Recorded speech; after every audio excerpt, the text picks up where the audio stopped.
Good morning, beautiful people. I'm here at the Eglin Air Force Base. Want some pig? Come on, big boy. Put the gopher tortoise down! Put the tortoise down! I know! And what's crazy too is that these guys aren't rattling as much anymore. Look how beautiful those eyes are. You do not want to get tagged by a snake like this. They will drop you dead.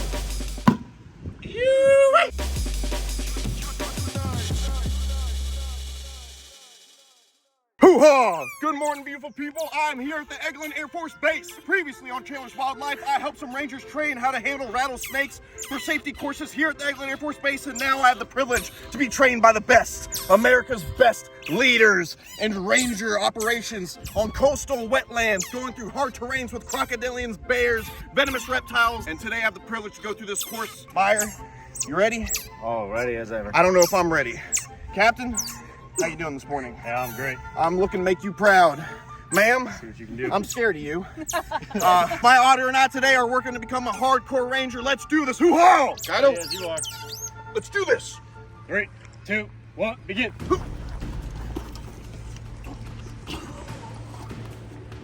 Oh, no. Get it, Chandler.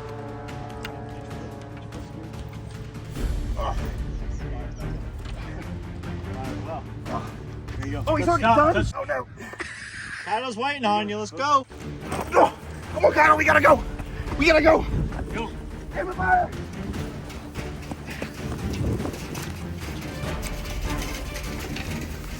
Stay low, stay low.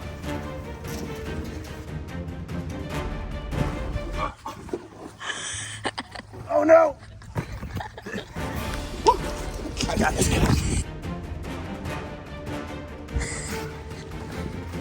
Easy. Oh, I got this. All right, I used to say again. Whew, I gotta stop eating chicken. Wait, but wait. Chandler, let's go. Let's look cool.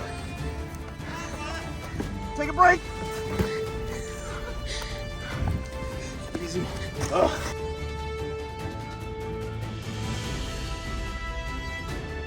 There you go. My nub. Nice.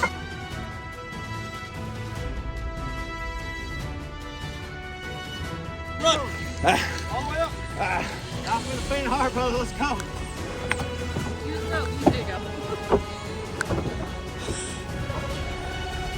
You got it, Chandler. At least you're over there. Oh, yeah. It's easy.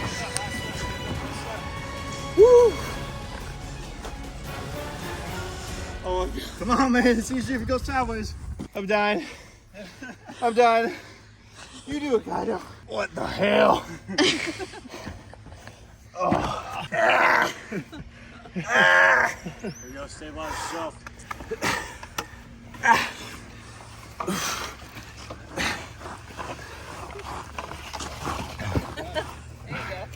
This is embarrassing. On the belly. On the belly. On the belly. Almost done.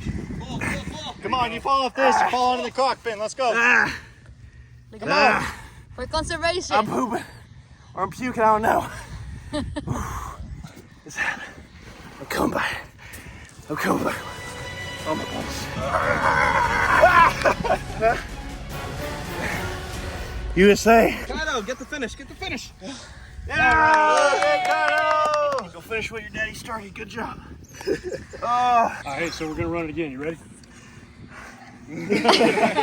So our first class buyer here again with Chandler, and today he's going to be firing the M240 Lima, the lightweight machine gun that is used for suppressive fires on the objective when conducting raids, ambushes, or any other platoon operations. Not just is this a place to train rangers and get everyone prepared to protect this country, but it's also a place to protect wildlife. This place protects not just rattlesnakes, but things like gopher tortoises and native deer and whatnot.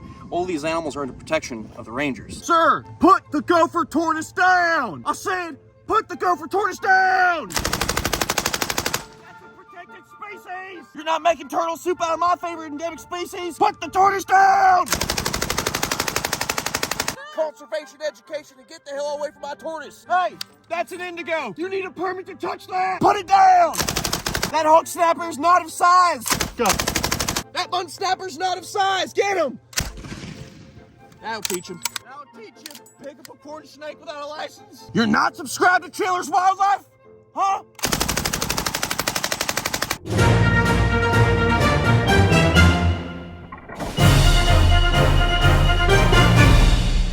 Woo! We're in the famous Ranger Reptile House, Ranger 6. We're gonna be checking out all the venomous reptiles they have on display here for education, getting all the rangers equipped to be dealing with these venomous reptiles. So right here we got a pair of canebrake rattlesnakes, also known as your timber rattlesnakes. So we don't really get to see them around this area much within the training area, but they are native to Florida, just more north though.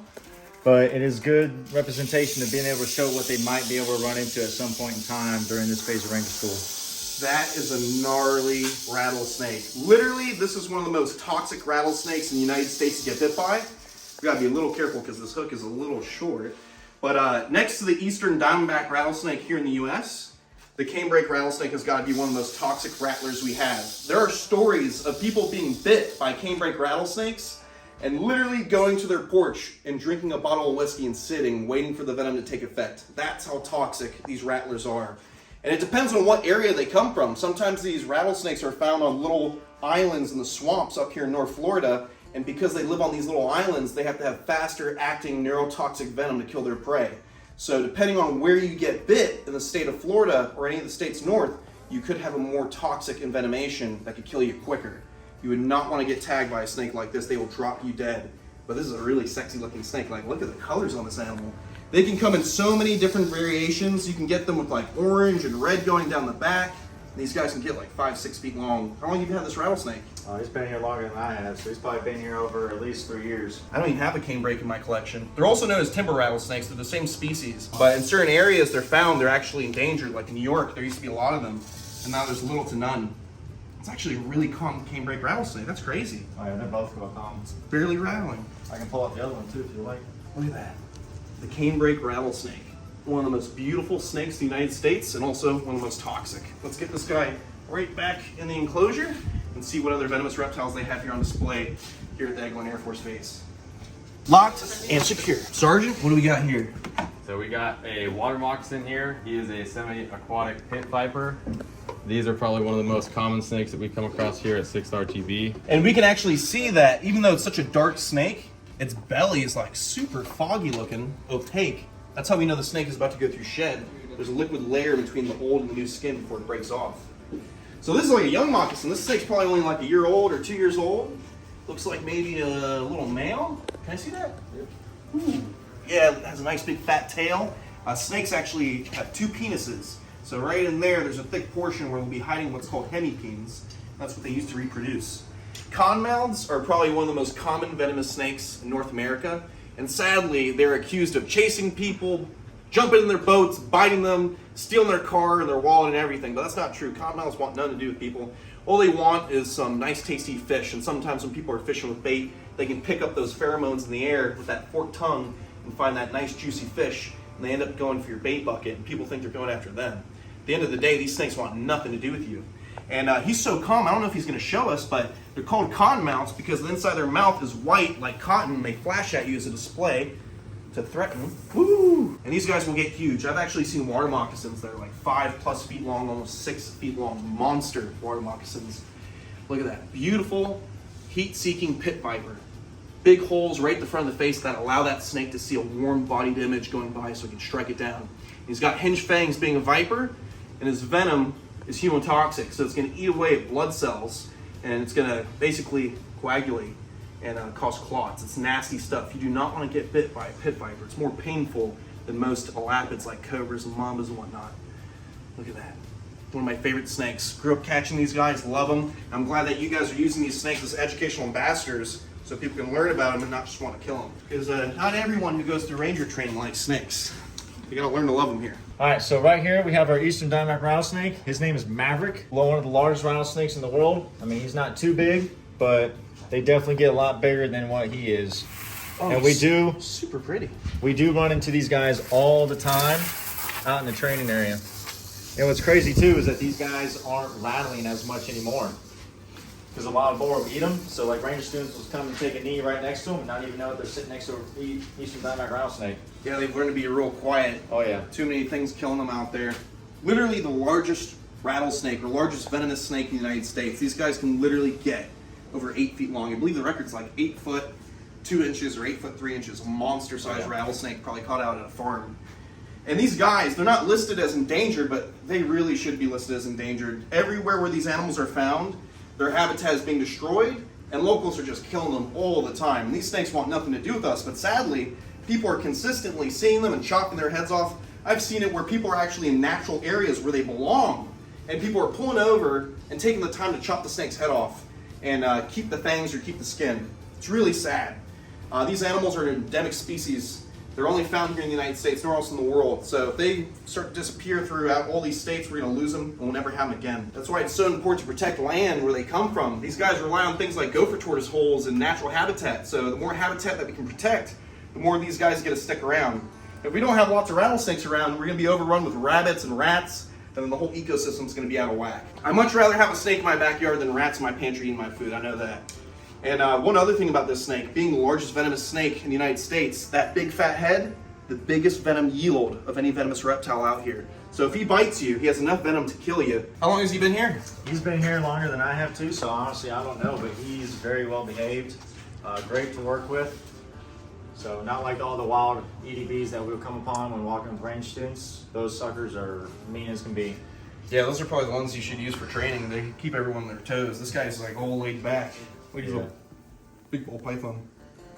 And if you guys saw the last episode, we went over how the rattle works. Every time they shed their skin, you can actually see a new section right here. You must have shed recently. Yep. There's another section of rattle added. There's nothing in there. It's just the rattle itself hitting other beads. How cool is that? Beautiful eastern diamondback rattlesnake. Awesome. That's like a really small hook. Yeah. We did have another one that we're gonna name Goose if he would behaved and done well in captivity. Awesome, look at this. This is a snake that we don't get to see in South Florida. A little copperhead. Usually you find these guys up at the panhandle of Florida. And they're not the deadliest of the venomous reptiles. If you're allergic, you could die, but for the most part, if you were to get bit by a snake like this, you'll just have a lot of swelling. You'll be very uncomfortable, but most likely, that's it. Just nasty swelling and not feeling good for a little bit. It's really only when you have an allergic reaction that a snake like this could kill you. Now these guys, even though they're not that big, they're not that dangerous to get bit by, they're, in my opinion, like the fertile ants of the United States. These guys are snappy little snakes. Out of all the snakes I've dealt with, copperheads are one of the snappiest. I've had copperheads nearly bite me multiple times while handling them.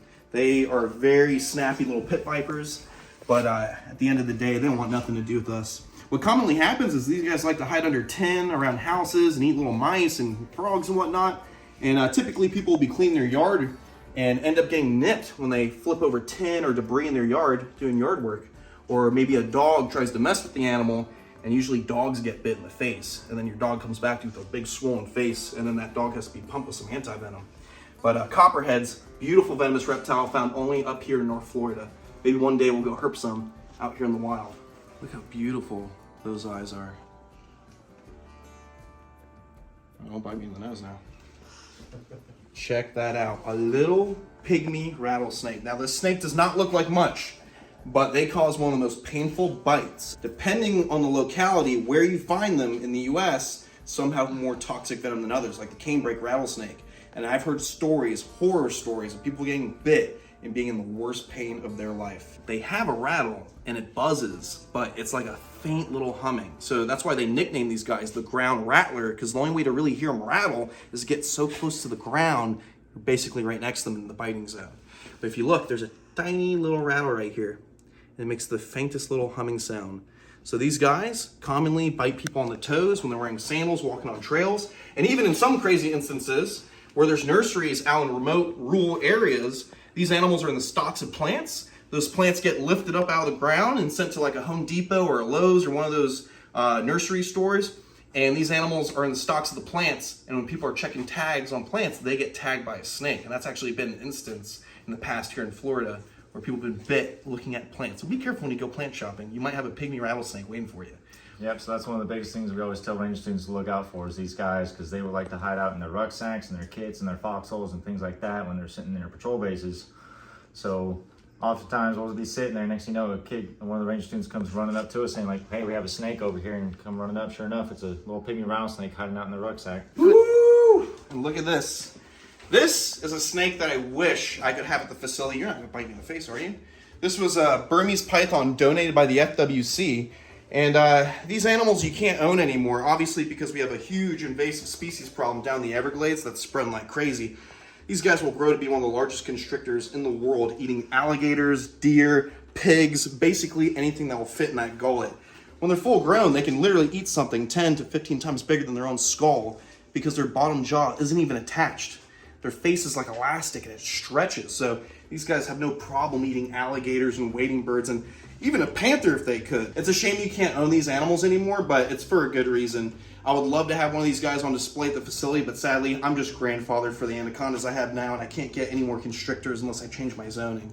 But beautiful Burmese python. It's great that you guys can have these here and use them for education, because they're great pets if you know what you're doing. And speaking of Burmese pythons, look at this big albino Burmese python.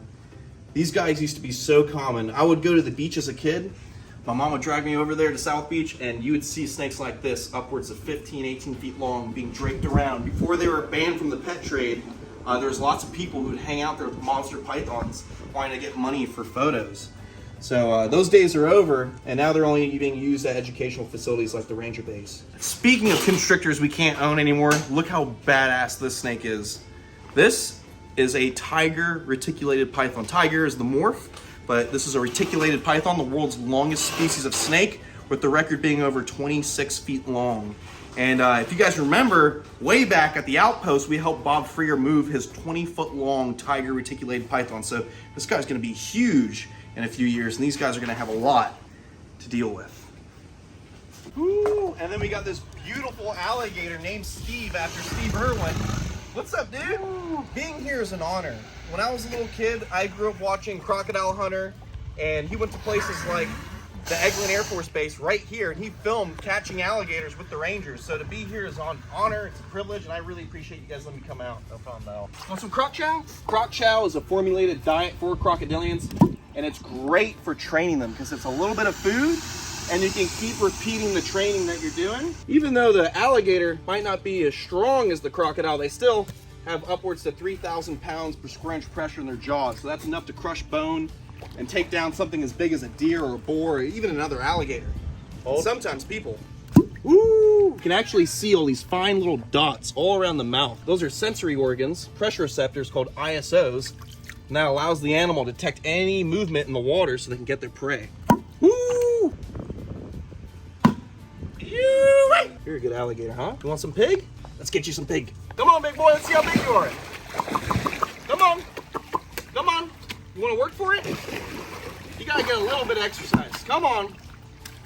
All right, there you go, big boy. A nice pig for the gator to eat. Are you going to swallow that right now? Oh my goodness, usually my crocodiles will crack it in half, but he's just going to swallow it whole. That is a great meal for an alligator. Full body, guts, bone, fur, brain. He's a happy alligator. Look at that tail. Woo! Thank you so much to the Rangers for inviting me out to the Eglin Air Force Base. It's been an honor.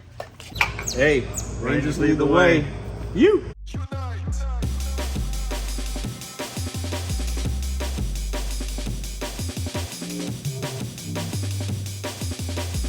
you go. I know!